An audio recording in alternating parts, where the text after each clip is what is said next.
Bonjour tout le monde, bon réveil, merci de nous accueillir chez vous, bon début de semaine à vous. Nous sommes le lundi 1er février, on embarque tout de suite à bord du Bonjour d'Algérie. On vous a concocté une belle émission, une magnifique émission de belles rencontres, jolies rencontres et plein de bons conseils. Alors au sommaire de cette matinale, eh bien, nos rubriques habituelles du lundi, à commencer par l'instant Mohamed Dib avec Yazid Ait Mahieddine qui viendra nous parler de son dernier roman de prose, Si Diable veut, une lecture, vous verrez, des plus déconcertantes. Un parcours, une histoire, c'est la rubrique de Ahmed Grigassen qui reviendra sur le travail exceptionnel d'un grand chercheur et historien algérien, Moulay Belhamissi, qui a parcouru par ses lectures et recherches bien des mers pour nous raconter les histoires qui s'y cachent. Juste après, bien, nous ferons une petite virée du côté d'Annaba où nous rejoindrons par Skype une association qui lutte pour la préservation de notre environnement. Ils nous parleront de leur combat quotidien pour sauver des arbres totalement menacée par l'extension urbaine. Notre deuxième invitée qui, elle, sera bel et bien là, Amira Irmal, une jeune porteuse de projet. Elle a créé une application, une plateforme également, pour nous faciliter la vie en cas d'un besoin urgent d'un plombier ou d'un peintre ou de tout autre métier qui s'inscrit dans le métier de tout autre corps d'État. Elle sera parmi nous en seconde partie d'émission. Place ensuite à la solidarité. Hiver oblige, cette initiative d'un collègue à nous. Il est journaliste, il fait partie d'un collectif qui vient en aide aux plus démunis. Cette action, l'action de tout un groupe, est destinée aux personnes dans le besoin. Habitant dans la région de Tindouf, vous verrez, c'est des sans-abri, sans domicile fixe. Ils ont besoin de beaucoup d'aide.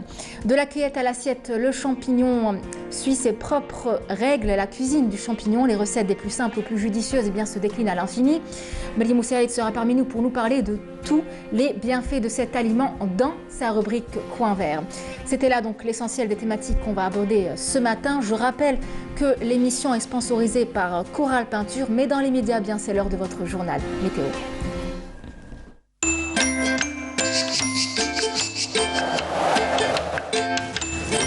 La météo vous est présentée par Mobilis. Mobilis, أينما كنتم. Amel, bonjour. Bonjour. Comment ça va? Très bien, merci. C'est à vous pour la météo. Il fera beau? Non, pas trop. Pas trop. Il y aura des passages nuageux quand même.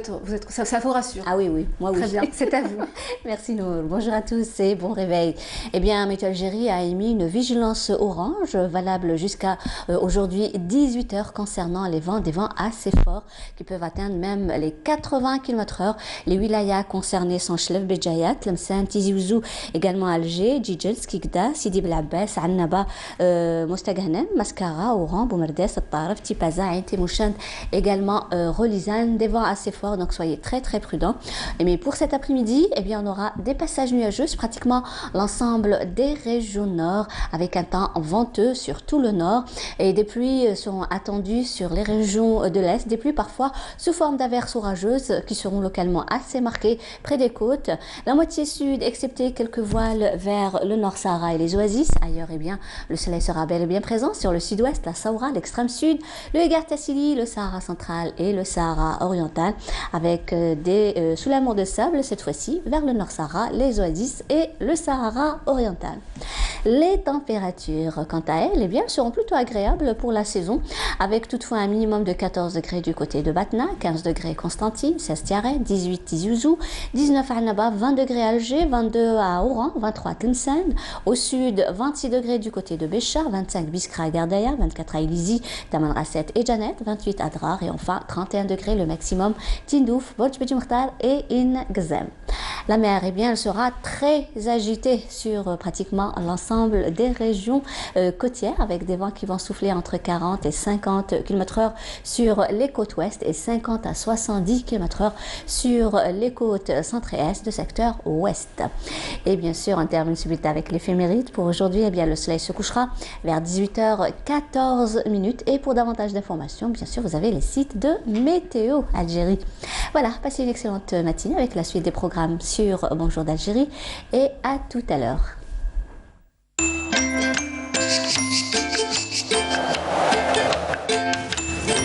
La météo vous est présentée par Mobilis.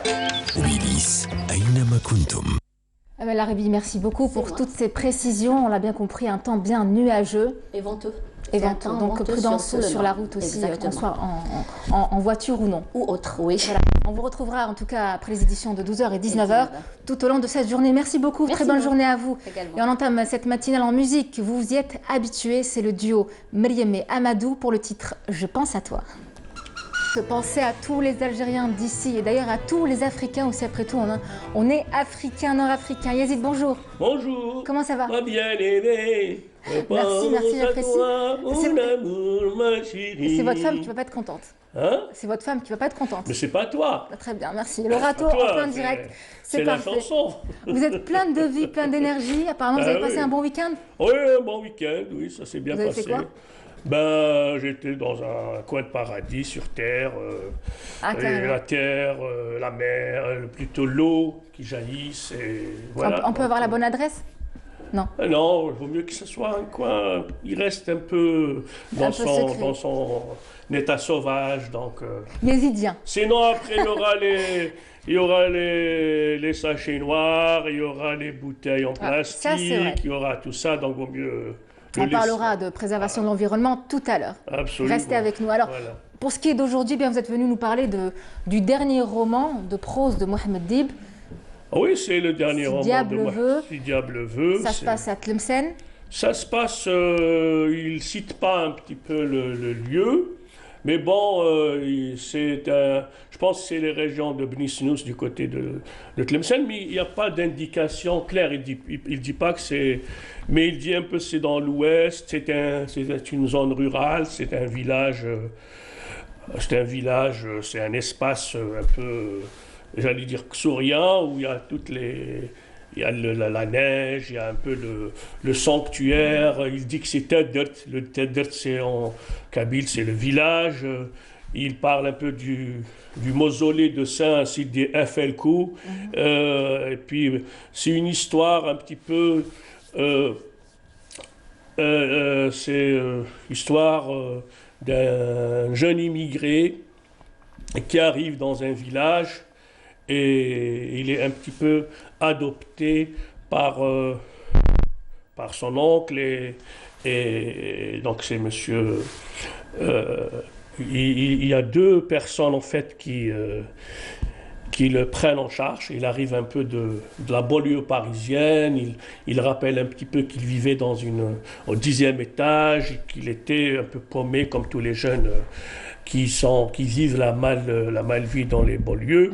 Et puis Merzoug et Nadjouhar, donc là Nadjouhar et Haj Merzoug, qui les prennent en charge en fait, et ils pensent que ce type finalement sera le fils qu'ils n'ont pas eu, parce que les deux ils ont eu que des filles. Et qui n'auront jamais. Oui. Voilà, qui n'auront jamais. Puis cette histoire de cette adoption, en quelque sorte, un échec de cette adoption, parce que finalement, il voulait le marier à la fille du Mouezzin, d'un Mouezzin, c'est Haj Akli, et la fille qui s'appelle Safia. Donc cette relation qui et en fait, le fils doit faire un passage vers l'âge mûr et vers l'âge du mariage. Il doit adopter les traditions, il doit adopter les rites. Il y a des passages, par exemple, dans le sanctuaire, comment il doit en fait s'adapter aux rites et aux traditions. Et tout un... En fait, Mohamed Dib arrive à décrypter et à essayer de percer ces structures du subconscient, de l'inconscient collectif, et tous les codes qui régissent en quelque sorte la vie dans ce village. Et il essaye de comprendre un peu tous les mécanismes liés surtout aux traditions, aux coutumes de ce village et qui tourne autour du sanctuaire de Sidi Felkou. Et le sanctuaire, ça symbolise un petit peu la féodalité et les traditions ancestrales qui sont un frein pour le développement, un frein pour l'émancipation. Du coup, le jeune garçon Imran n'arrive pas à s'adapter, n'arrive pas à comprendre, parce que lui qui a connu dans la banlieue parisienne quand même la musique à travers une amie à lui, Cynthia. Et ils ont été, en quelque sorte, rendre visite à un professeur de musique qui les a initiés. Et lui, c'était la première fois où il découvre la violoncelle. Pour lui, c'était quelque chose... et vous voyez, donc, il y a deux situations, deux histoires qui se superposent, celle de la banlieue et celle du village. Donc, du passage de la banlieue au village, cette adaptation n'a pas eu lieu et ce retour de l'exil finalement était un échec.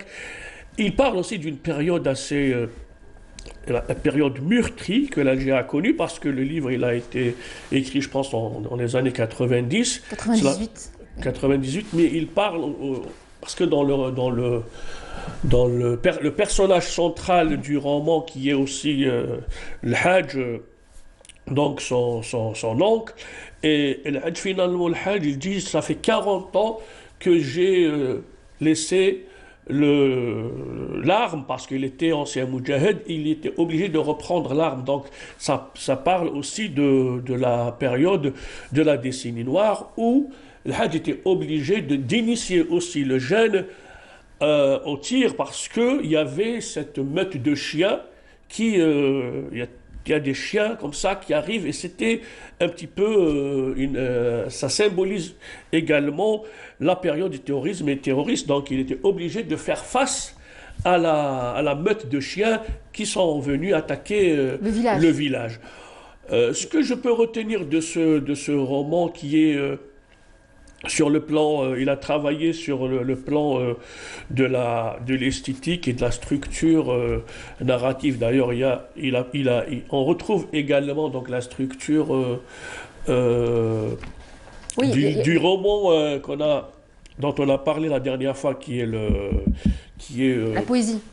La poésie, mais non, avant c'était le théâtre. Alors il y a un aspect théâtral avec des didascalies qui introduisent oui, il y a ça, personnage. Parce qu'à chaque fois il dit, par exemple, Had dit, Imran dit, Jawhar dit, Zahra dit, Safia dit.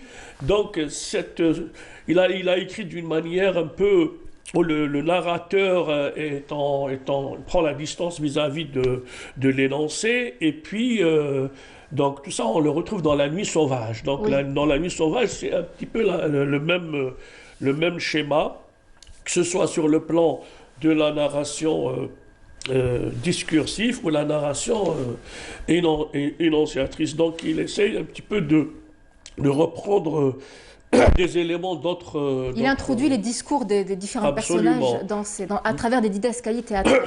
Tout à fait. Alors, justement, vous parlez de tradition Yazid Admeheddine. Cet ouvrage, c'est une sorte d'allégorie où l'Algérie est au centre du roman. La femme aussi est au centre du roman à travers les personnages de Safia et Yima Djoher. Donc, il y a toute une réflexion qui est faite autour de la femme. Il s'agit de l'Algérie qui se ferait un chemin vers la modernité, mais en conservant ses traditions, en inculquant ça à la jeune génération. On y est toujours, hein. Oui, en fait, il y a le sanctuaire de Sidi Felkou qui représente un petit peu la tradition dans l'aspect en fait négatif, parce que ça nous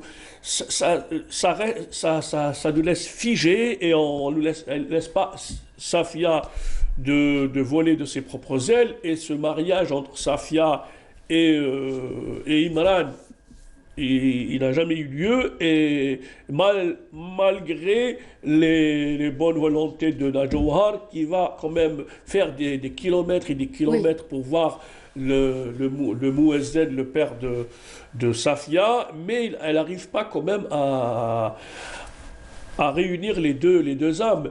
Et puis il y a cette histoire de... Il perce un peu les mystères de la sorcellerie, les mystères de cette... parce que Mohamed Dib, il essaye de dévoiler l'invisible, donc il essaye à travers tout ce que le subconscient collectif renferme comme mystère, surtout ce rapport aux djinns, aux entités... comment dirais-je, les gardiens des lieux, les djinns, tout ça, il essaye de voir comment Safia et et Imran ont vécu, donc ils ne sont pas à l'abri de toute cette culture, de toute cette vie parallèle qu'on appelle un petit peu ce monde parallèle qui régisse un petit peu les relations et les rapports humains dans ce village. D'ailleurs, à un moment donné, là, quand ils arrivent à se voir, Imran et Safia, oui.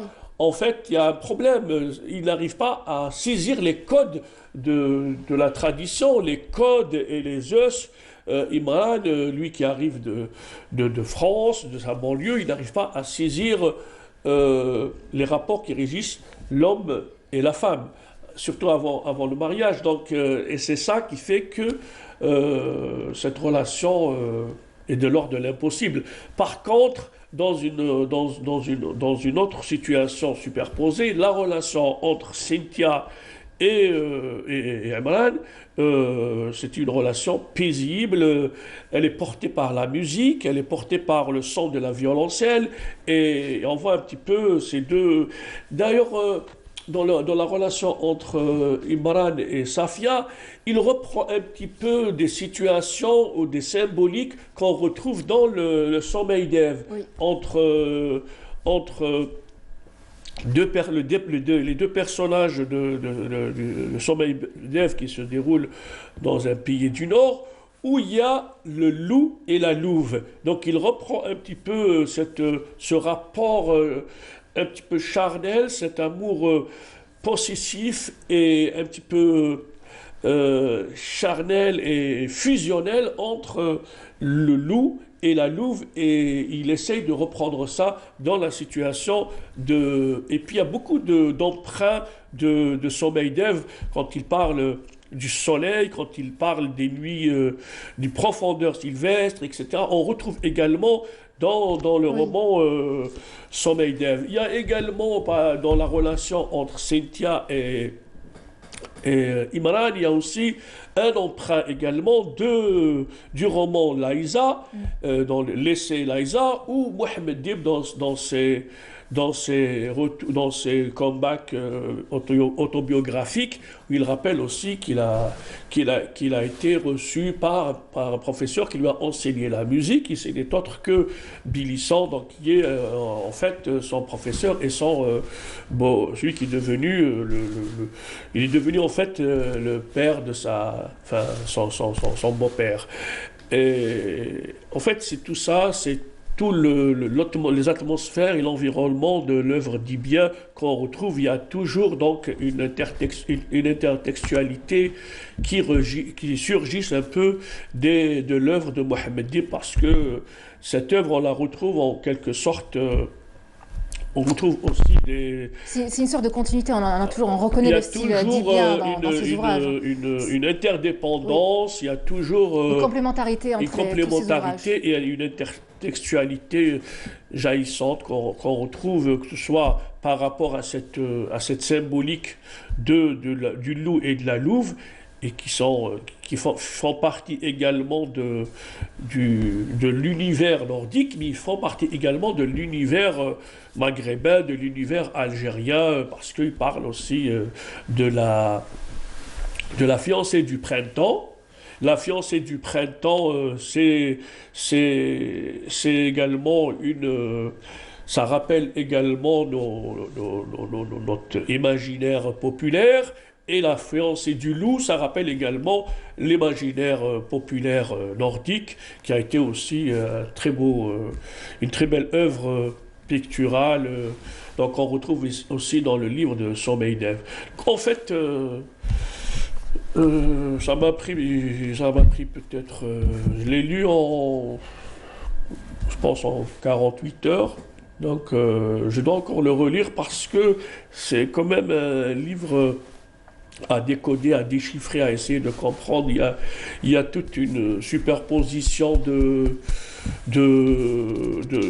situations. Il y a toujours faire un peu qui parle dans le roman, parce qu'il y a aussi des niveaux de lecture sur le plan de l'énoncé et sur le plan du discours. Donc, alors justement, dès le premier chapitre, dès la première lecture, le début du récit, on a l'impression que la lecture se veut multiple, qu'une seule approche serait réduire le sens du livre. Il y a plusieurs, c'est-à-dire à chacun sa façon d'interpréter ce livre-là. Oui, il faut le lire hein, parce que ça va prendre 48 heures et après je vais vous poser des questions moi aussi. Ah, vous pouvez, je vous ai laissé parler là, c'est votre rubrique. Vous pouvez le lire. Hein. Après la semaine prochaine, je vais vous poser des questions. J'ai lu que le début, je ne vais pas mentir. Que on le va premier voir si chapitre. vous allez terminer ou vous allez rester à la 35e page. 35e page. C'est la page à laquelle vous êtes arrêté, je suis sûre. C'est la page à laquelle vous êtes arrêté, il y a un marque-page. Voilà, donc je pense que dans la tradition de cet instant Dib, on a une lecture quand même de Dib, et c'est une référence un peu au figuier, à l'arbre figuier. Il parle d'une manière vraiment, d'une manière assez forte de cet arbre, le figuier. Donc je pense qu'on attend la musique avec comment ça s'appelle? Arbre de toutes les Notre exubérances. script, elle a quand même un nom, elle s'appelle Den Men Men. Je ne le savais pas. Oui, elle s'appelle comme ça. Donc il faut chercher, tu vois. Vous allez trouver Den Men Men, donc elle va nous envoyer quand même la musique. Et je vais essayer de le lire d'une manière assez forte. En tout cas, en attendant, ça reste un livre qui ne nous laisse pas du tout indifférents et qui, au contraire, nous interpelle, nous donne envie de le lire. Une littérature d'un homme qui interroge tout et qui s'interroge sur tout. C'est à vous, vous pouvez y aller. La musique est arrivée comme vous l'avez souhaité. Arbre de toutes les exubérances, arbre juvenceau dans ton éternelle jeunesse qui réjouit la vue et l'âme. Garant es-tu de tous les soleils, de toutes les questions et de leurs réponses, quand tu prodigues à profusion tes fruits. Voilà, c'est sur une musique du groupe espagnol Radio Tarifa. Donc voilà, je pense... oui, on a fait le tour. Merci d'avoir été avec nous. Et il y a aussi la tradition de la carte postale. Oui, alors, je pense que c'est les ruines romaines de Tipaza. On les reconnaît bien. Je pense que c'est les ruines romaines de Tipaza et je repris en quelque sorte le même texte pour l'offrir et l'envoyer à un grand amateur de littérature. On la voit à la carte, donc Tipaza, voilà. Histoire et nature en parfaite harmonie. Voilà. On a un beau pays. Hein. Voilà, et puis il est envoyé à Dabou Ali de Tizi Ouzou. Comme c'est un amateur de la littérature, donc voilà. Rien à voir avec l'artiste qu'on a reçu la semaine dernière, Djemal Bouali? Non, je pense pas. Lui, c'est un agriculteur et l'autre, c'est un artiste à sa manière aussi, voilà. D'accord. Ok, merci beaucoup, merci de nous avoir décortiqué le premier roman prose de Mohamed Dib, Si Diable veut, en tout cas une lecture qui se veut multiple. Voilà, on vous le dit encore une fois, toutes les lectures et approches sont permises. Une lecture que notre amoureux du livre, Yazid Ait Mahiddin, nous recommande. On vous retrouve lundi prochain, j'espère. Oui, vous allez lire le livre quand même. En attendant, vous poserez toutes les questions que vous voulez lundi prochain. Non, lundi prochain, on va essayer de voir du côté de la poésie. Peut-être on trouvera l'aube Ismaël ou autre chose. Donc en tout cas, vous ne l'avez pas laissé indemne le livre, hein. Du fluo partout. Ah oui, mais j'ai rien compris en fait. C'est parti comme ça. C'est parti comme ça. Merci voilà. Yazid. Alors avant justement d'enchaîner avec notre seconde rubrique et de recevoir Ahmed Gregassen qui nous parlera de Moulay Ben Hamissi, ce grand chercheur que nous avons reçu sur ce plateau. Au Bonjour d'Algérie. Absolument. Il y a combien d'années? Ça fait 10 ans, là, oui. 10 ans. Ouais. En tout cas, on va lui rendre hommage bien comme il le faut. Donc, ce grand chercheur qui a marqué l'histoire maritime de notre pays. Eh bien, direction le Musée national maritime d'Alger. C'est là que nous allons. Semira Hadjamar est aux commandes. Regardez, on revient juste après. Le Musée maritime national est un bijou d'architecture et d'histoire. Il est le symbole de toute la puissance et de l'étendue de la défense d'El Mahrousa à travers des siècles d'histoire. Son histoire est l'histoire du premier port d'Alger, de la jetée édifiée par Khaireddin Barberousse, ce guerrier qui a terrassé les forces navales commandées par le capitaine de Navarre. Voici le récit de cet édifice classé monument national et universel. L'édification des voûtes Khaireddin, nous avons des écrits, des sources qui datent l'édification en 1814. Mais quand on observe les techniques de construction, les matériaux et les différentes voûtes qu'il y a au sein de cet édifice, on déduit que peut-être il y a eu 2 étapes de construction, une précédente qui a précédé l'autre. Donc la première, elle est constituée d'une succession de 2 voûtes d'arêtes jumelées qui reposent sur un pilier central, construites pour la plupart en briques de terre cuite. Par contre, la deuxième série de voûtes, c'est une seule voûte, un seul arc de 6 mètres de largeur et de 9 mètres de hauteur qui repose sur 4 piliers latéraux. Et là, par contre, le matériau qui domine est des blocs taillés de la période romaine. Les voûtes Khaireddine n'ont pas livré tous leurs secrets. Tant de choses restent à découvrir, à faire pour que ce monument nous révèle l'étendue de sa richesse historique et archéologique. Sous nos pieds, il y a sûrement des choses à fouiller, oui. On dit que c'était les entrepôts, qu'on entreposait des matériaux de construction ici. Peut-être que s'il y a des sondages et des fouilles, on pourra confirmer ou avoir d'autres hypothèses. La conquête française a dénaturé l'architecture originelle. Elle a apporté son lot de déformations et les traces restent encore visibles à nos jours. Dès 1830, donc dès l'occupation d'Alger, l'amirauté d'Alger et aussi on s'accapare du site défensif le plus important d'El Jazeera. Donc l'armée française s'installe, occupe les lieux enfin, d'après les plans qu'on a réussi à avoir, l'armée française a occupé les lieux et a transformé cet édifice, les voûtes Khaireddine. On suppose que c'était un dortoir pour l'infanterie militaire. Et pour preuve, on a la construction des fours que vous avez vus, les 4 fours assez importants, avec un foyer assez important qui très probablement permettait de cuire le pain et la nourriture pour les militaires. Des objets inestimables sont entreposés dans l'espace réservé aux expositions temporaires. Pour la plupart, il s'agit de donations, notamment par la Marine nationale, ou encore des trouvailles miraculeuses offertes par des citoyens. Des objets qui proviennent de la part de l'amirauté, les forces navales, c'est des colonnes en marbre, une plaque de fondation de Borj Mabin, c'est un fort qui se trouve à l'amirauté, à l'intérieur de l'amirauté, et des outils de navigation comme un transmetteur de bateaux et des lanternes en métal. Et aussi, on trouve ici la collection de l'épave, le reste de l'épave du bateau Sphinx qui a coulé à Al-Marsa Djambar en 1845. Le musée maritime national est ouvert au public. On peut le visiter et y faire des activités ludiques et pédagogiques à l'intention des enfants. On a les enfants des ateliers pédagogiques au niveau du site. Des ateliers في الديسان bon carrelage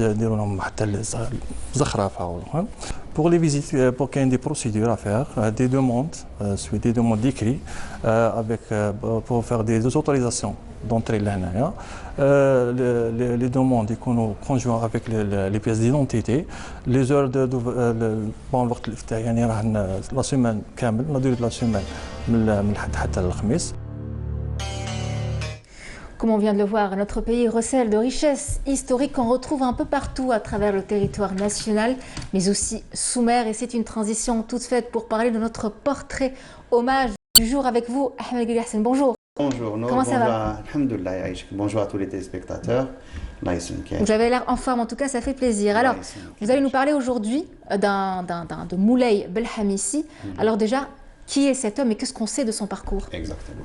En fait, on continue un peu avec le récit national algérien parce qu'on vient d'être un peu provoqué par les histoires de mémoire et d'histoire et toutes ces questions de rapport. Donc, on doit essayer de préciser un peu plus les choses pour recadrer le débat et revenir à l'essentiel. Donc Moulay Belkhamisi, c'est un auteur, c'est un docteur, c'est un chercheur, c'est un des gardiens du temple mémoire de l'Algérie. Donc parce qu'il a travaillé sur des questions très importantes dans l'histoire de l'Algérie, c'est la question de la marine algérienne. Oui. Donc bien sûr, la marine algérienne, pour nous, c'était une fierté, c'est une fierté. Et lui, il est parti chercher dans les archives, chercher dans les écrits, il a fait sa thèse de doctorat, il a pratiquement passé sa carrière sur les questions de la marine algérienne. Donc c'est ça Moulay Belkhamisi. Donc essentiellement, donc, il est né en 1930 à Mazouna, c'est l'enfant d'une grande famille, les Belkhamisi, qui ont une grande zaouia dans la région de Mazouna. Et Mazouna est Mazouna. Donc Mazouna, c'est l'un des plus importants centres intellectuels en Algérie du 18e et 19e siècle. C'est les écoles où on apprenait Sidi Khlil. Donc c'est une ville moyenne, mais qui est essentielle dans l'apprentissage de la jurisprudence malikite en Algérie. Donc, il est donc de Mazouna, il a étudié, puis il est parti à Tlemcen, à Oran, à Alger, il a fait son doctorat à l'université de Bordeaux, et puis il a publié plein de livres, et il s'est penché sur plein de questions qui s'intéresse bien sûr au récit national à différentes dimensions. Donc il y a la dimension locale, il s'est intéressé aux trois villes, donc il a écrit un livre qu'il a publié sur Mazouna, un deuxième sur l'histoire de Mestghanem, et un troisième sur Mascara que je n'ai pas vu, donc je ne sais pas s'il a publié, donc en tout cas on le trouve dans la liste de ses ouvrages, mais je ne sais pas s'il a publié ou est-ce que je l'ai raté ou s'il ne l'a pas publié. Peut-être qu'il est sous forme de manuscrit. Et puis, il s'est penché sur l'histoire de la marine algérienne. Dimension nationale. Nationale, exactement. Là, il passe. Donc, on est passé du local au régional. Là, on passe à un volet très important de l'histoire de l'Algérie. Parce qu'on sait tous, par exemple, on nous dit souvent que l'Algérie, Alger, c'était le nid des pirates. C'est pas vrai. Parce que quand on revient à l'époque, dans le contexte, et il explique très bien dans son œuvre, la piraterie, c'est quoi? C'est qu'il y a des gens qui partent en bateau et ils abordent un autre bateau et ils prennent ses richesses. Exact. Et tout le monde faisait ça. Tout le monde faisait ça. Mais on en fait deux définitions.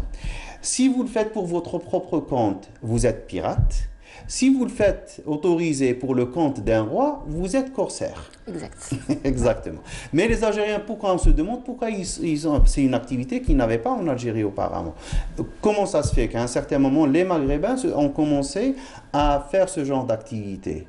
C'est en fait la suite des guerres chrétiennes qui ont été faites en Andalousie. Donc après avoir chassé les musulmans d'Andalousie, les Morisques, donc les derniers Andalous musulmans, quand ils sont revenus, ils ont été reçus ici en Afrique du Nord, donc ils ont commencé à essayer d'aider les gens qui sont restés sur place, de reprendre leurs biens. Donc, et comme ça, c'est des lignes d'affrontement en fait sur mer qui sont déplacées dans la mer Méditerranée. Donc les Algériens, et puis il a détaillé tout ça dans son œuvre. C'est un travail majestueux en 3 volumes qui a été, la dernière édition que j'ai vue, c'est celle de la Bibliothèque nationale d'Algérie.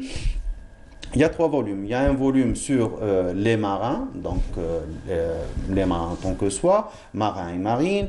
Et puis il y a la confrontation entre l'Algérie et l'Europe. Et puis il a consacré un dernier sur la décadence. Mais il ne s'est pas, il ne s'est pas contenté de lire et de faire des synthèses de livres, de ses lectures, donc voir qu'est-ce qui a été écrit. Non, il est parti consulter les archives. Et ça, c'est un travail, c'est peut-être l'un des premiers Algériens, l'un des premiers chercheurs en Algérie qui est parti. Donc il y a non seulement le volet lecture de livres, de ce qui a été publié auparavant, il y a aussi les périodiques qu'on consulte souvent, il y a les manuscrits, donc il en a édité au moins un, une édition critique de Ghazawat Khairdin et Arrouj Bacha, donc il est aussi lire les archives. Et les archives, souvent, c'est des archives qui sont dans des institutions, souvent elles ne sont pas classées, elles ne sont pas organisées, donc on est obligé, c'est un travail un travail de titan. Exactement, c'est un travail titanesque qu'il a fait. Et puis il a publié son livre. Est-ce qu'on lui reconnaît certaines découvertes, ou du moins qu'il a mis en lumière certaines recherches qu'il ne voyait tout simplement pas le jour encore? Pour moi, et c'est ce que j'appelle les publications phares ou les publications déclic. Pour moi, c'est le livre que vous avez entre vos mains, oui. Les captifs algériens et l'Europe chrétienne. Ça, c'est un travail extraordinaire qu'il a publié, qu'il a fait. C'est un travail, bien sûr, basé essentiellement sur les archives, mais il décrit dans ce livre la situation des Algériens qui ont été captifs. Parce que souvent, on nous dit, oui, Alger, qui a emprisonné Cervantes, qui a été le nid des pirates, l'esclavage à Alger, les esclaves, les chrétiens qui souffraient, et puis toutes les organisations et les associations qui venaient racheter les captifs chrétiens à Alger. Mais il y a aussi l'autre versant de l'histoire. Il y a aussi l'autre côté. De l'autre côté, il y avait des Algériens qui étaient aussi captifs. Et le drame vécu par les Algériens qui étaient retenus. Bien sûr, ils étaient des milliers.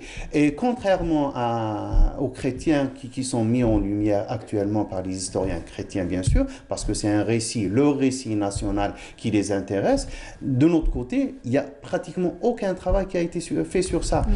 Je me souviens dans une conférence sur Cervantes, il y avait un historien espagnol qui a parlé, bien sûr, du vécu de Cervantes à Alger.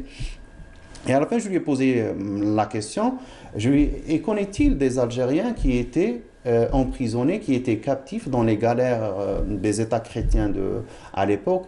Il me dit, oui, vous savez, à l'époque, parce qu'il n'y avait pas de pétrole, il n'y avait pas de gaz, il n'y avait pas de source d'énergie, donc la source d'énergie, c'était les bras de ces forçats. Donc, vous voyez, bizarrement, quand ça vient de leur côté, ça s'explique. Oui. Et c'est naturel parce qu'il y a une raison. Donc, on peut expliquer ça économiquement, on peut expliquer ça historiquement. Mais quand c'est de l'autre côté, bien sûr, c'est lié, c'est culturel, parce que nous, on est comme ça, on aime emprisonner les gens, on aime les faire souffrir.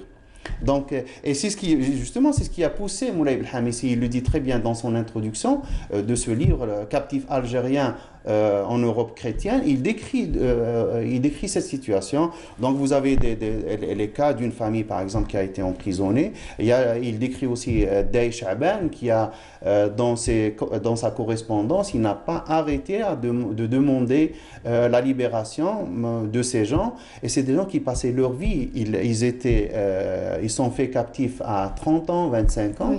Et s'ils reviennent à 80 ans.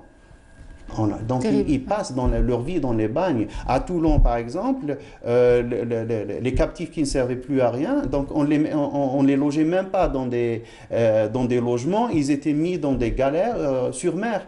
Donc ils étaient là, dans un bateau, ils passaient leur nuit, ils étaient entassés les uns sur les autres. C'est ça aussi la souffrance. Est-ce que ces gens ont écrit? Oui, leurs écrits existent, elles sont dans les archives, bien sûr.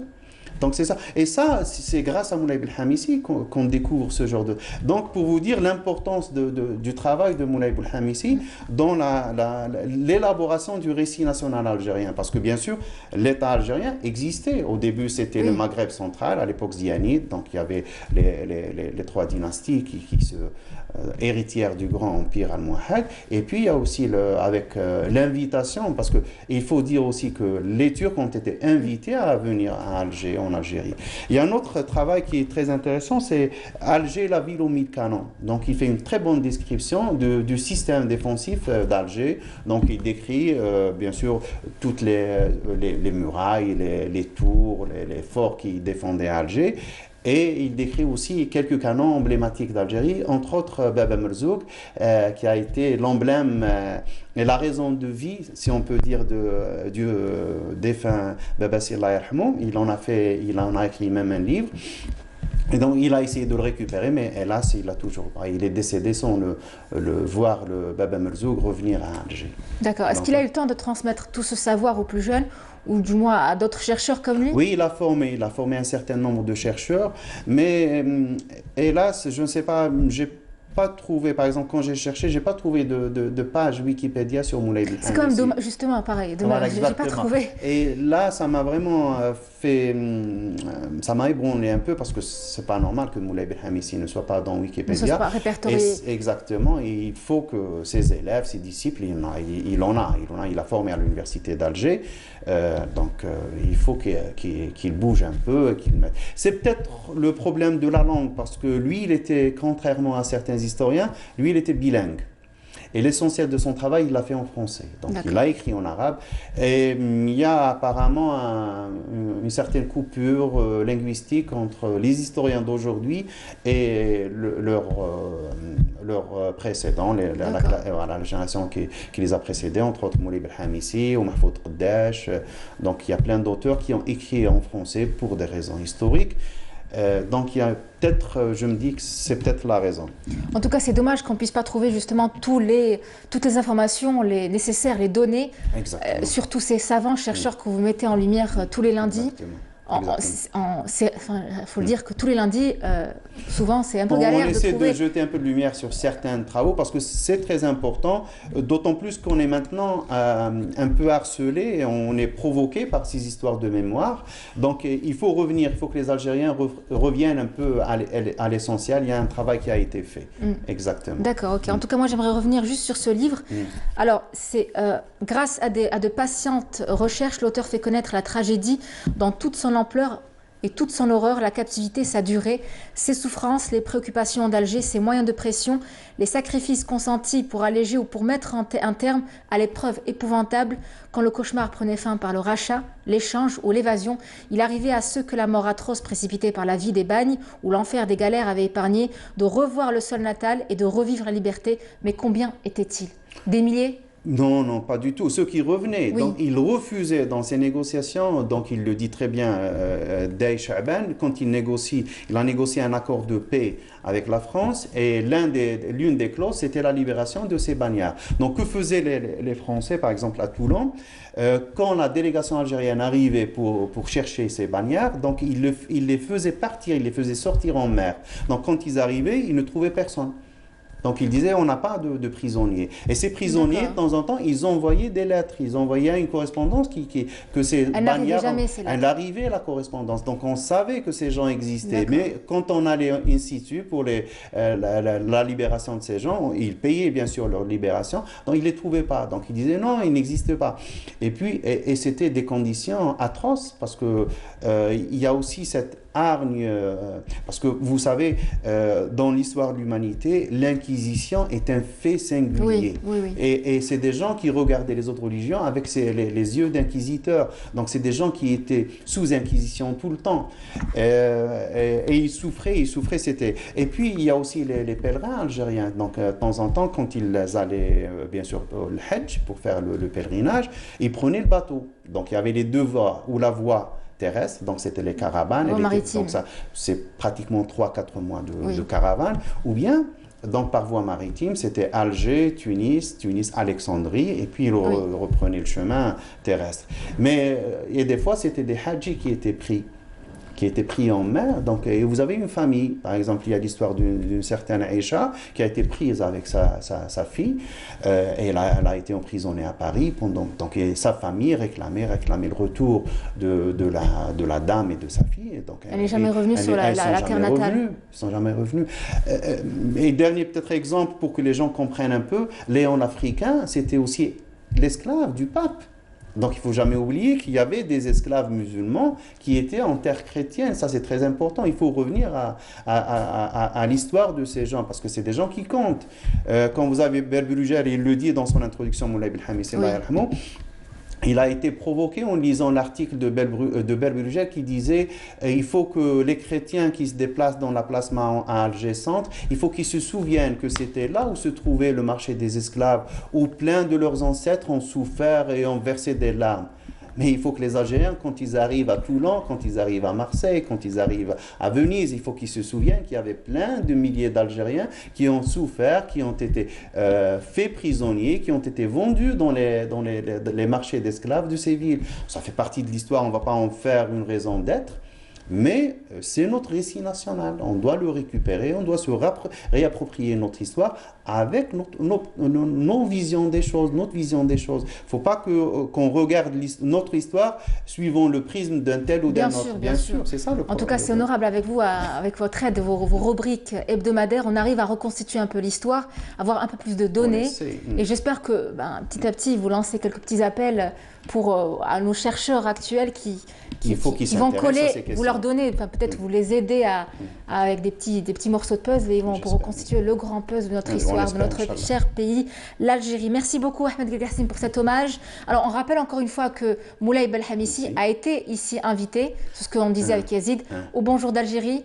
Ça fait déjà 11 ans qu'il est décédé. Oui. Ça fait déjà il a été acteur, vous voyez, donc c'est ça la vie, il a été acteur. Maintenant, on parle de lui parce qu'il a fait un travail colossal et très important. Donc, Rabbi yarhamou, Rabbi Oussa'ali. Allah yarhamou, paix à son âme. Voilà, on lui rend un bel hommage rendu à Moulay Belhamissi, chercheur historien dans le domaine maritime de notre pays. Merci, à lundi prochain, j'espère. Inch'Allah. Merci beaucoup. Direction à présent à Annaba, normalement, si tout se passe bien à la régie, où nous retrouvons Nadib Bouzidi. Nadib, bonjour.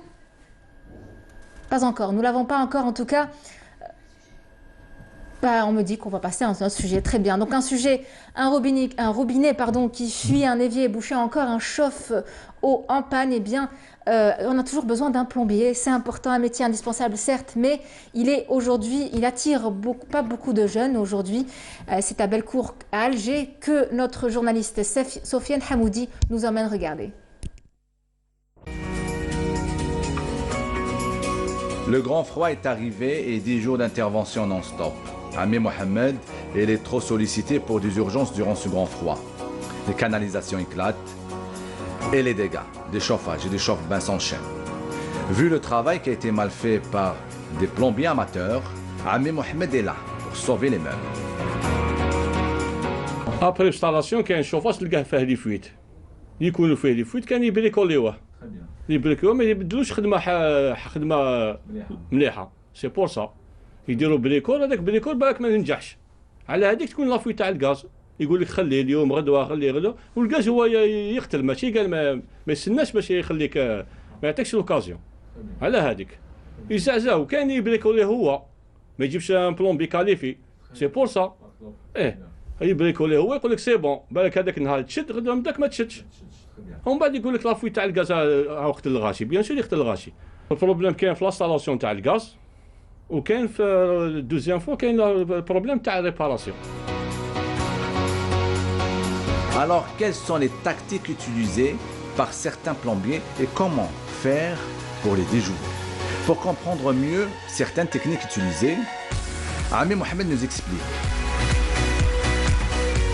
هذه هي اللي تجي من اللور شوفاج هذه تجي من اللور وكاين يشنتيوها ينحيوها يشنتيوها يدير ديريكت يسيبريميوها على هذيك الناس الغاز يموتوا نورمال ما يشنتيوهاش يبدلوها هما ينحيوها منا ويشنتيوها يعود الغاز يمشي ديريكت بصح لا خير تبدلها خير هم فيها ملي فيش تبدل وتبلاصيها بها بالاخرى كومبلي تجي لداخل وتبلاصيها هنا والله هذه تجي من اللور مور الشوفاج هذه هي سي با كومبليكي ماشي كومبليكي تجي كاين في الشوفاج وكاين في الشوفو تاع الماء هما يشنتيوهم في زوج يشنتيوهم هون كيطفي يجي الريح يطفيها يعود الغاز يخرج لا فيوش يخرج الغاز ما يكوبيش خاص تسمع طك تكوبي هاي الغاز هذه تضرب لهنا اللي يكون مغلوق هكذا محلول الغاز هكذا هذه تكوبي الغاز ما يخرج هما اللي شنتيوها تقعد كل محلول هاك فاهم ها شو هكذا ما يخرج الغاز لا هكذا يخرج الغاز كي تطلقها هي تكوبي كل مومون تطلقها كل مومون يتبرد تطلقها بصح اللي تنحيها سيبريميها يعود الغاز كل يوم مغلوقه هذه محلوله الغاز كاين الغاز بصح اللي يكون الريح يطفيها هي تكوبيها هي تا وحدها فيها جوان هنا فيها هي تكوبي الغاز ما يخرجش الغاز بصح اللي تكون مكسره تقعد كل محلوله ولا بصح اللي يكون هكذا شوفوا معلق ويطفيها الريح ويطفى هذه تعاود تولي وحدها طق عرفتي كيف ها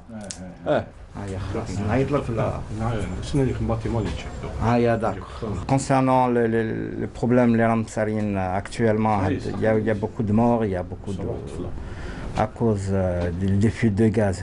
Il faut être prudent, il faut faire confiance aux professionnels. Il ne faut pas prendre les choses à la légère parce que c'est fatal, c'est impardonnable, voilà exactement. Et puis à éviter de bricoler avec ses propres moyens. Quoi. Vous, comment vous faites à la maison si vous avez une panne de gaz ou d'électricité? Bon, concernant le gaz ou bien l'électricité, moi j'ai peur. J'ai peur, je ne veux pas toucher. Donc il faut que j'aille voir un professionnel. C'est pour cela que je suis venu aujourd'hui. C'est pour le voir. J'aurais pu la faire moi-même, mais non, je préfère qu'un professionnel s'en occupe. Ça sera beaucoup plus tranquille. Voilà. Le secteur de la plomberie évolue régulièrement et les professionnels doivent se tourner vers la formation continue pour acquérir de nouvelles compétences. Allez, on parle à présent d'une plateforme qui va intéresser les férus de bricolage et de travaux à domicile. On vous conseille de faire appel à un professionnel de préférence. Pour en parler avec nous, c'est Amira Irmal. Bonjour. Bonjour à vous. Comment ça va? Ça va très bien. On se retrouve sur Canal Algérie. Oui. En tout cas, je suis ravie. Merci d'avoir accepté l'invitation. Alors, Amira Irmal, vous êtes cofondatrice d'une start-up, Mihan Hora, donc les métiers libres. Donc une start-up qui œuvre dans les métiers de tout corps d'État confondus. Si j'ai bien compris, alors vous offrez divers services. En gros, vous mettez en relation particuliers et professionnels du bâtiment. C'est bien ça? Oui. Tout d'abord, merci pour l'invitation. Bonjour à vous, bonjour à toute l'Algérie. Donc, Mihan Hora, c'est une plateforme de mise en relation, comme vous avez déjà expliqué, entre les artisans, donc les artisans de métier, et le grand public, qui est les citoyens.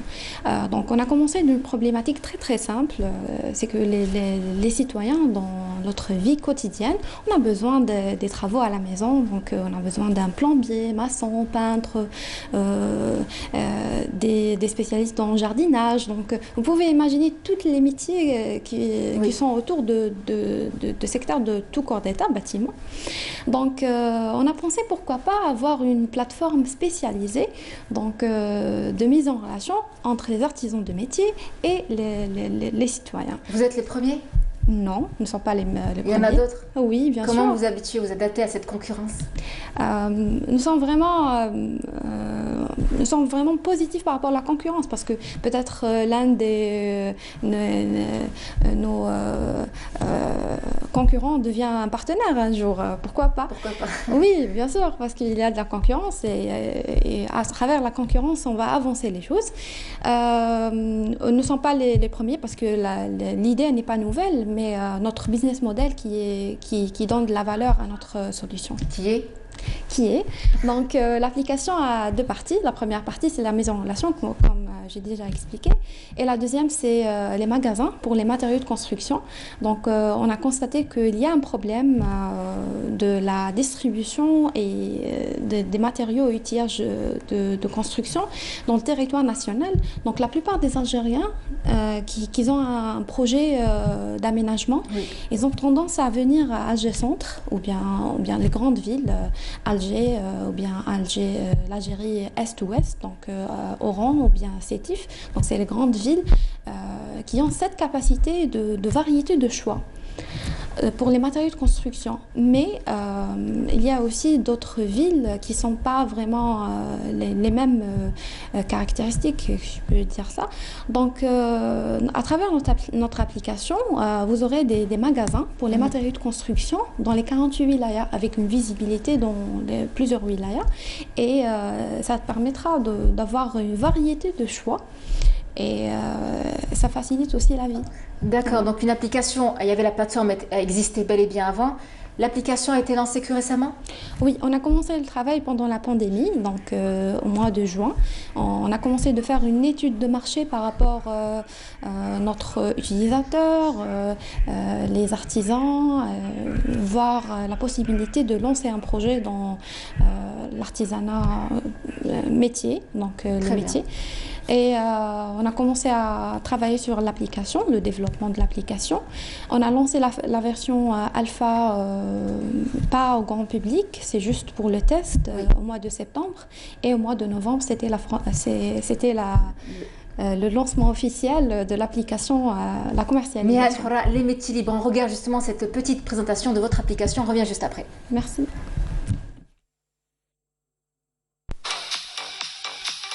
C'est souvent le cas lorsque l'on est à la recherche d'un plombier, d'un électricien ou de n'importe quel autre artisan. En trouver relève souvent du parcours du combattant. C'est pourquoi est née Mehan Hurra, une application qui vous propose à travers sa rubrique Bricoul une liste d'artisans près de chez vous. Nous avons lancé cette application lors du premier confinement. En fait, la pandémie nous a boostés. Notre application est gratuite pour tous les artisans qui souhaitent s'y inscrire. Cependant, il faut qu'ils aient leur carte d'artisan ou un registre de commerce. L'intéressé fournit ses données personnelles ainsi que le numéro de sa carte. Il sera évalué sur la qualité de ses prestations par les clients qui ont fait appel à lui. S'il est bien noté, il occupera une place de choix dans l'application. Hamza est un jeune menuisier qui a pris conscience de l'importance de recourir à cette application. Comme mon local est un peu isolé, je me suis inscrit sur cette application pour avoir plus de visibilité et avoir plus de chantiers. L'application offre par ailleurs à ses utilisateurs dans la rubrique L'affaire l'outillage et les matériaux de construction proposés par des magasins dans 48 wilayas.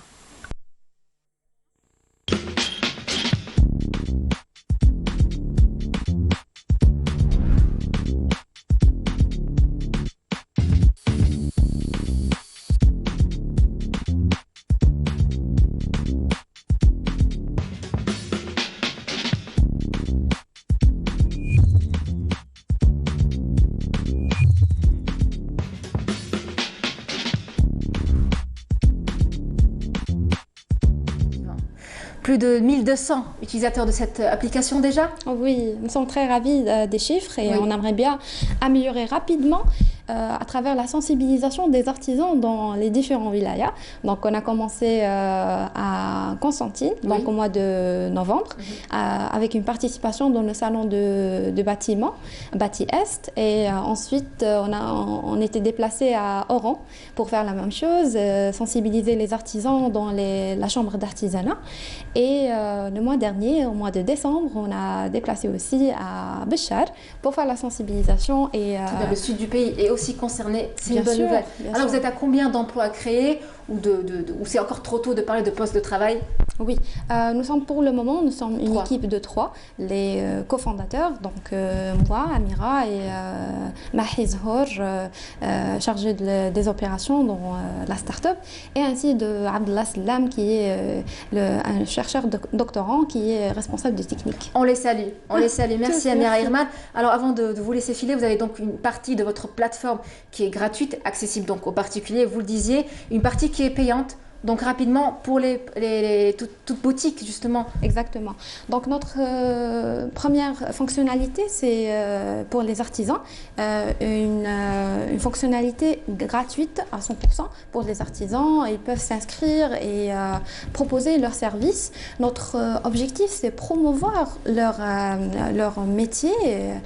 Donc leur produit également, le produit Made in Algeria, le produit algérien. Exactement. Et pour les magasins c'est un abonnement, donc c'est payant pour les particuliers. Donc voilà, c'est votre modèle économique, c'est comme ça que vous gagnez de l'argent, c'est très clair. Merci beaucoup.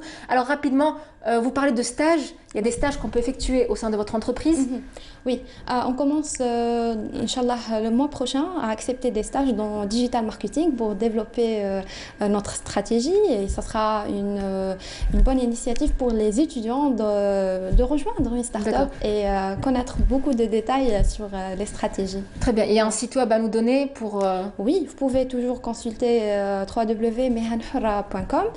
Nous sommes présents dans les réseaux sociaux, Mihan Hora, MEHANHOUR. Amira Hermal, merci d'avoir été avec nous. C'est clair, le message est clair et net. Je rappelle que vous êtes là à la tête d'une plateforme de services et formation aussi, hein, vu que vous proposez des stages pour tout corps d'État confondu. Merci et on vous souhaite une très très bonne continuation. Merci beaucoup et on va enfin bien du côté de Annaba où nous retrouvons Nedjib Bouzidi. Bonjour Nedjib.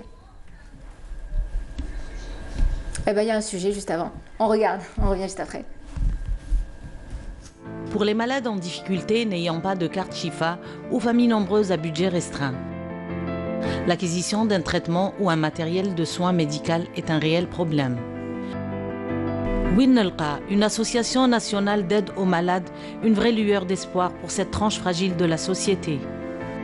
L'idée de départ était le médical. Et puis on a remarqué qu'en aidant sur le plan médical, il y avait un aspect social qui se présentait. Donc on a réservé 80% de l'activité au médical et 20% à peu près sur le social. Puisque par moment on est obligé, on trouve les gens dans des conditions un peu difficiles, on essaye de les aider un petit peu sur ce plan. Médicaments, équipements médicaux, denrées alimentaires, habillements, couvertures, les dons se multiplient. On s'adapte à la situation avec une organisation rigoureuse, un partage des tâches entre les membres de l'association. Certains médicaments sont en très bon état avec des dates de péremption très lointaines. On fait le tri puisque c'est les pharmaciens qui le font. On essaye de les garder de côté puisqu'on a des membres qui n'ont pas de carte Chifa ou bien leurs revenus sont très faibles. On leur demande de faire un dossier qui prouve sa nécessité et on essaye de lui donner le traitement nécessaire qui est aussi donné par un pharmacien. Donc tous les actes qui sont d'ordre pharmaceutique sont faits par les pharmaciens, nous tenons à ce que ça se fasse pour rester dans le cadre de la déontologie et dans le cadre de la loi en vigueur en Algérie. Le malade demandeur d'aide devrait répondre à un profil déterminé. Une fois la requête accordée, il doit fournir une demande accompagnée d'un dossier. الحقت لعندهم قلت لهم فوالا جي ان مالاد جي بوزوان دو كوش لا دام كي ما روسو قالت لي اونيكمون دي كوش قلت لها والله غير انا كي تنحوا لي هذا المشكل تاع لي كوش سي ديجا سي نورم سي هذاك واش خصني قلت لهم بور لانستون دونك داروا لي ان بروغرام شاك موا جو ريكوبير ان كوتا تاع لي كوش.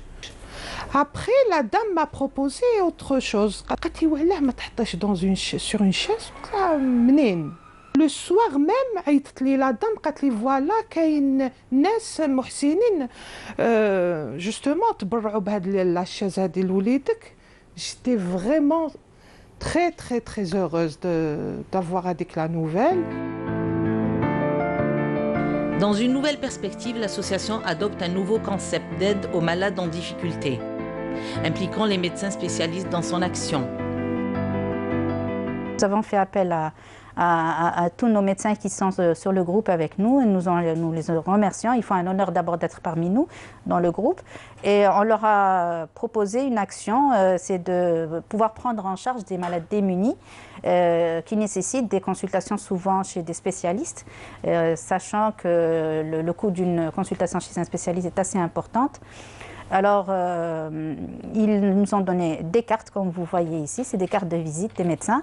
Et derrière, nous mettons notre cachet Winnelqa. Donc, il vient chez nous, il présente son dossier et on lui donne cette carte qui lui permet d'aller faire sa consultation gratuitement. Quand le médecin voit ce malade, on sait très bien que par moment, il ne peut pas acheter ses médicaments. Donc, il vient avec l'ordonnance qu'elle lui a présentée et nous essayons, nous, selon nos disponibilités et selon nos moyens, de lui donner un début de traitement qui va lui permettre de commencer son traitement jusqu'à nouvel ordre. Après 3 années d'exercice sur le terrain, Winnelqa envisage d'élargir son champ d'action et ses missions à travers le pays, en comptant bien sûr sur la générosité des bienfaiteurs.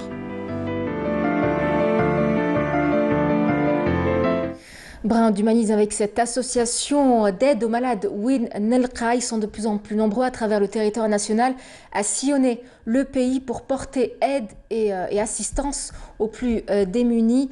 Voilà, pour distribuer des médicaments mais aussi des biens de première nécessité. Donc c'était un sujet signé Leila Benrisha. Transition toute faite pour parler toujours de solidarité avec Moussa Gouadar. Bonjour. Gouader. Bonjour, oui, comment ça va? Bonjour, ça va. Merci d'être avec nous. Alors, vous êtes médecin conseiller à la TV5, Oui. donc la 5e chaîne de télévision publique algérienne.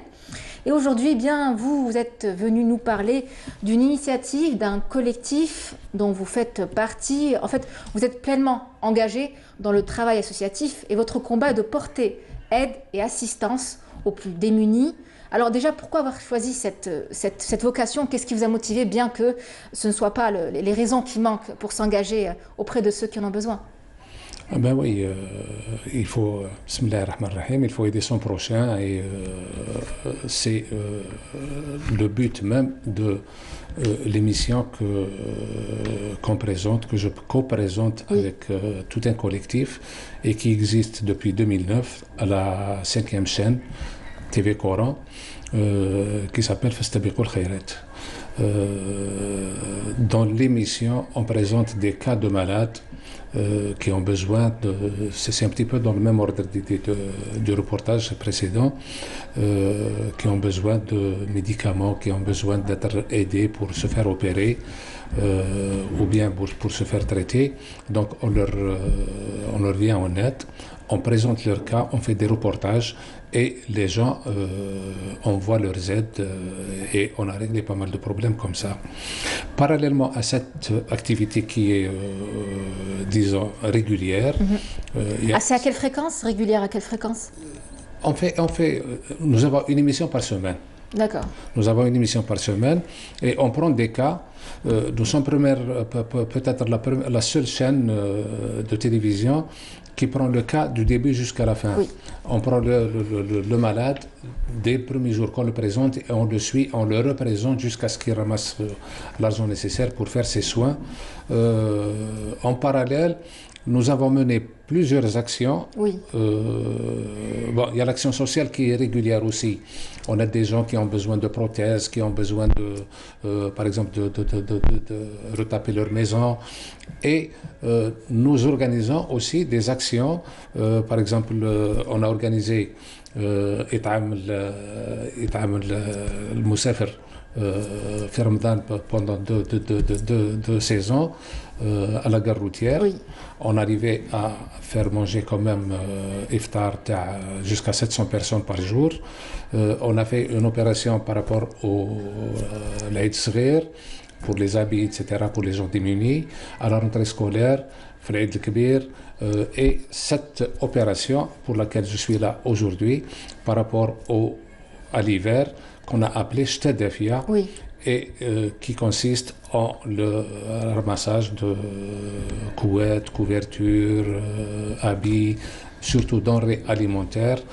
Et c'est une opération, c'est la deuxième édition. On a fait déjà une édition première. On a touché cinq régions du pays, oui. L'Est, l'Ouest, le Centre et le Sud, le Grand Sud. Et cette fois-ci, c'est la région de Tindouf? Cette année, on va commencer justement par Tindouf. Nous allons toucher, si Dieu le veut, 250 familles à Tindouf et 250 familles dans les camps de réfugiés sahraouis. D'accord. Il y a aussi avec nous une équipe médicale pour faire des consultations, etc. Très bien. Je vous laisse apprécier, je vous laisse regarder à présent ce spot de sensibilisation et on revient juste après.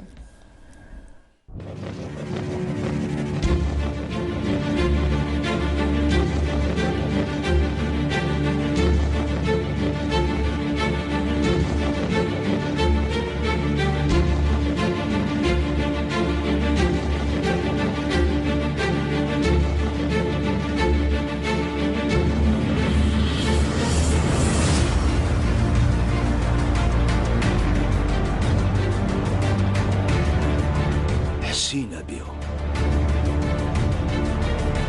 وما نخلوهم. اللي قليل في عينينا عزيز في عينيهم.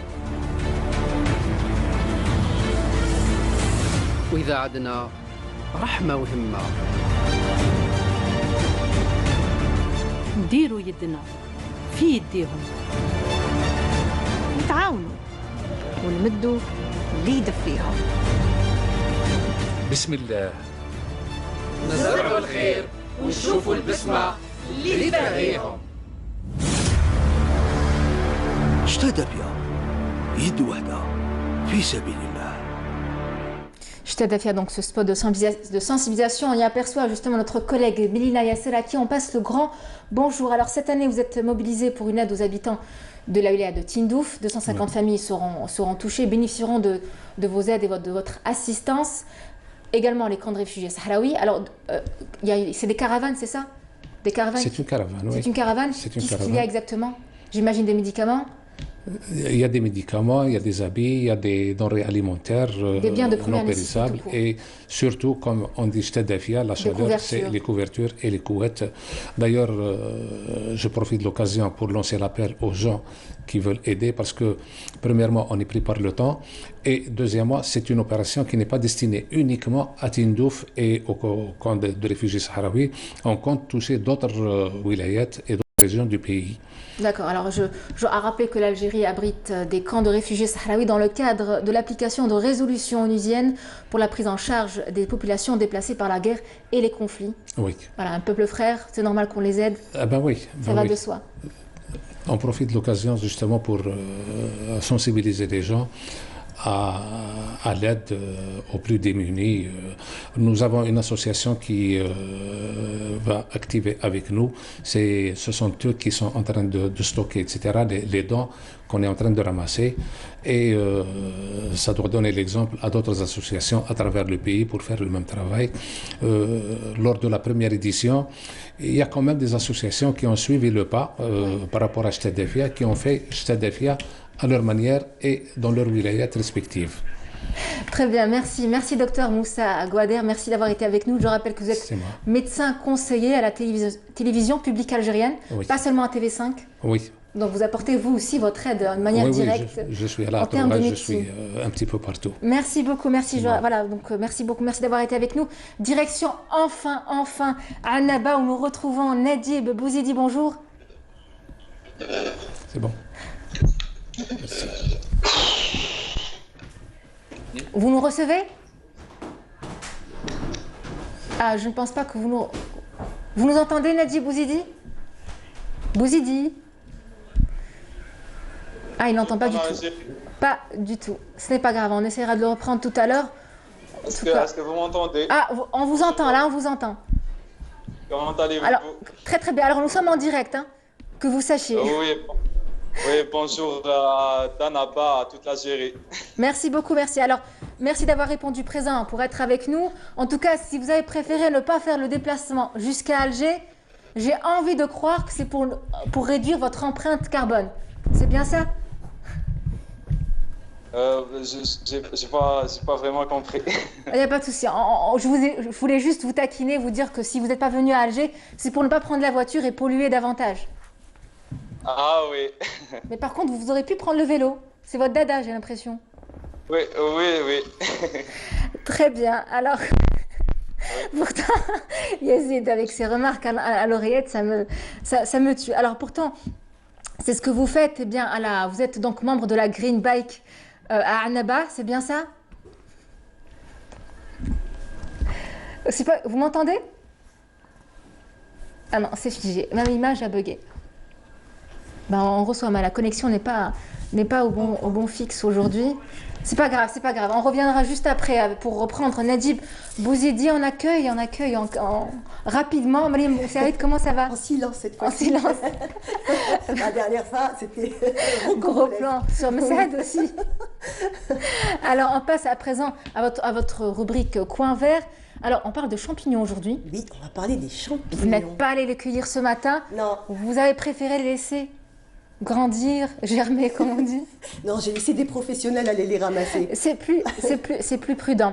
Alors, on reprend. Nadib Bouzidi, vous êtes avec nous cette fois? Oui, madame, je suis avec vous.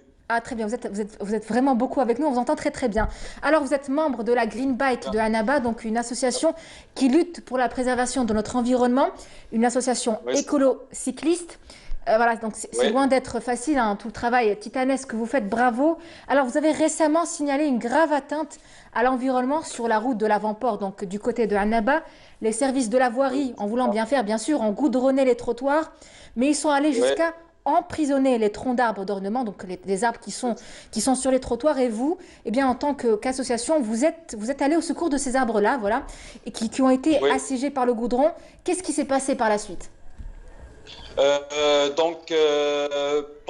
Pendant que le reste du monde panique au raison du changement climatique, nous voyons ici des gens enterrer des arbres. En tant qu'une association qui s'associe de l'environnement et de l'image de notre ville, nous ne pouvions pas simplement rester assis sans rien faire. Alors nous y sommes allés, nous avons pris nos outils très traditionnels, nous avons fait notre mieux pour sauver ces arbres, car on a fait nous tout, car tellement l'opération a été très dure, mais on a fait notre mieux pour sauver ces arbres, car on a encore besoin de son oxygène et de leur beauté dans les rues de notre ville d'Annaba. Bien sûr, je crois savoir que vous avez eu du renfort de la part des internautes. Les gens sur Internet se sont aussi mobilisés avec vous, ils vous ont aidé? Oui, et il nous a aidés. Il y a même des gens en famille, ils sont venus pour nous aider. Et ils ont même ramené un marteau et quelques outils pour sauver les arbres. Ah, ils ont tout réagi. Ils ont tout le monde, tout Annaba, toute l'Algérie, ils ont réagi avec nous. Très bien. Alors, j'ai juste une petite question. Comment les services de la voirie ont réagi? Donc, juste après une journée après que la publication a fait un grand buzz, et ils ont réagi par ramener l'entreprise et ils ont libéré tous les autres arbres. D'accord, c'est très bien. Donc, ils ont suivi le mouvement, c'est parfait. 80 arbres dans une seule rue. Merci beaucoup. En tout cas, on salue votre engagement, Nedjib Bouzidi, un engagement plein de civisme et cette belle initiative pour la préservation de notre environnement, pour nous, mais aussi et surtout pour les générations futures. Un travail de longue haleine, j'ai envie de dire, qui va, on espère, qui va vous retenir un bon bout de temps. Merci beaucoup, Nedjib Bouzidi. Je rappelle que vous êtes le membre... Oui, dites-nous. En fait, on a juste l'après-midi une autre action pour sauver une autre arbre. Génial, merci, bon courage, bon courage. Merci beaucoup, Anna. Au revoir, merci beaucoup. Merci Nedjib Bouzidi, merci. Et on revient avec Marie Moussaïd pour parler des champignons. Oui. Alors, vous aimeriez réagir rapidement j'aurais été volontiers, avec un petit marteau et un burin pour... je l'ai vu, en fait, j'ai vu ça a été posté sur les réseaux sociaux et c'est vrai que c'est très, très angoissant, c'est décevant de voir des choses pareilles. Donc, franchement, c'est inadmissible et je suis vraiment contente et franchement, je les salue.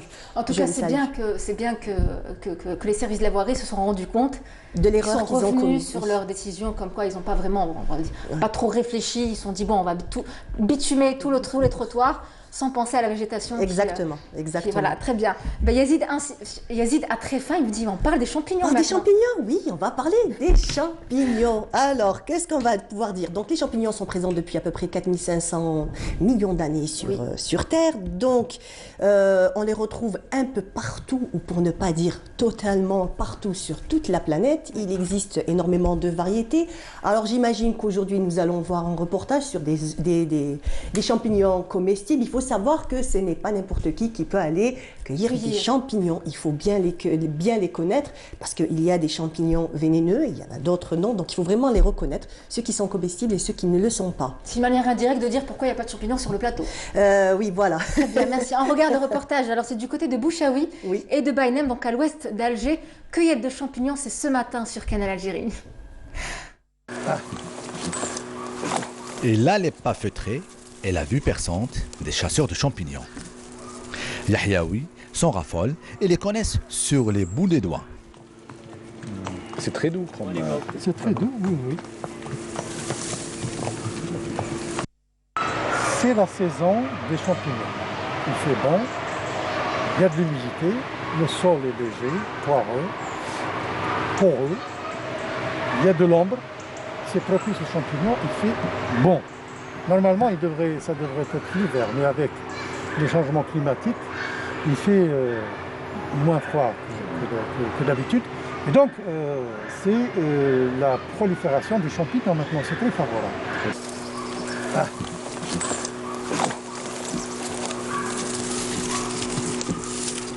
À ne pas confondre avec la manite phalloïde au chapeau vert olive, un ennemi de notre foi. Mais c'est surtout les cèpes et les trompettes qui font déplacer les amateurs en ce moment. Je prends ça, comme ça. Ils sont un peu durs. Ça, c'est les champignons de Paris, mais à l'état sauvage. C'est à partir de ces graines-là qu'on cultive les champignons de Paris. Je crois qu'il y a à peu près 2500 variétés de champignons. Et il y a à peu près 600 qui sont vénéneux. Donc il faut les reconnaître. Et en général, quand j'étais petit, il n'y a pas si longtemps de ça, on prenait ces champignons et on allait chez le pharmacien. C'est le pharmacien qui donnait son avis et il était formé pour ça. C'est du côté de l'ouest d'Alger, sur des crêtes surplombant la mer, la forêt Baïnem draine un grand nombre de familles. Yahyaoui a choisi cet endroit pour la cueillette de ces champignons. Ils sont là, toujours à côté des arbres coupés. Et puis ceux-là, il faut revenir. هذا صح يمكن يكون هذا سام والله لا لا حاج هذا ينتكل هذا ثاني هو وبالعربيه واش يسموه فطر فطر فطر وحنا نقولوا بكري يقولوا الفقايع فقايع سي هذاك تاع الصحراء احنا نهضروا في تاع بلادنا هكذا واش يسميوه هذا واش قلت لي هذه لا روز هذه برا لا روز